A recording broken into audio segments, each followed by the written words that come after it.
မမီနိုဆိုင်မှာတွေ့ရလိရှိရဲ့ customer ၄မျိုးနံပါတ်1မြင်သမျှအကုန်လိုချင်တဲ့ customer အမဒီလက်ကောက်လေးယူမယ်ဒီလက်ကောက်လေးဟိုလက်စွပ်လေးလေးကြိုက်တယ်လက်စွပ်လေးလေးယူမယ်တိရမဟိုကျိုးလေးရပဲအကုန်ကြိုက်တယ်ဒါလေးလက်ထည့်မယ်နော်အမဒီလက်ကောက်လေးလေးယူအကုန်လိုချင်တယ်အကုန်ကြိုက်တယ်နံပါတ်2ရှက်တတ်တဲ့ customer ဟိုဒါလေးပြပြရမလဲရှင်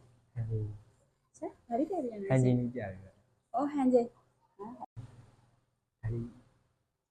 ဒါလေးယူ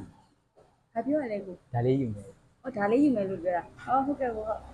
ကျေးဇူးတင်ပါတယ်ရှင်နောက်လည်းအများကြီးဝင်နိုင်ပါစေ ကျေးဇူးပါ 3ဈေးမေးပြီးတော့ပြန်မလာတော့တဲ့ customer ကျောင်းလေးအောင်ဘယ်လောက်လဲ ဒါလေးရ10သိန်းဝန်းကျင်ပါကို ဒီကားလေးဆိုရင်ရောဘယ်လောက်လဲ ဒီကားလေးကတော့2သိန်းကျော်ဝန်းကျင်ပါရှင် ဒီဖီကျွေးကောင်လေးရော ဒါလေးဆိုလို့ရှိရင်တော့9သိန်းဝန်းကျင်လေးပါရှင် ပြီးတော့ဟိုဟက်ကောင်လေးရော ဒီဟန်ကောက်လေးဆိုလို့ရှိရင်တော့10သိန်းကျော်ဝန်းကျင်ပါရှင် အကိုအချိုင်းမတည်တယ်နော်ပြီးမှပြန်လာကြမယ် အခုဒါလေးစိတ်ရှော့ပြီမယ်လေးကို အကိုအချိုင်းမတည်တယ်ပါပြီးမှပြန်လာမယ်နော်ပြီးမှပြန်လာကြမယ်နော် နံပါတ်4စိတ်ကူကိုလူ customer မနဲ့ဒါလေးလိုက်ရညီမလေး လိုက်တော့ဘောမှဒါလေးမမရမ်းလိုက်တယ်ဒါလေးရော ဒီလိုလေးလိုက်တော့ပဲသူတို့တမျိုးလှနေရပဲမှ ဒီငကားလေးတွေရောအိုးချစ် ဒီကားလေးတွေလှရဲ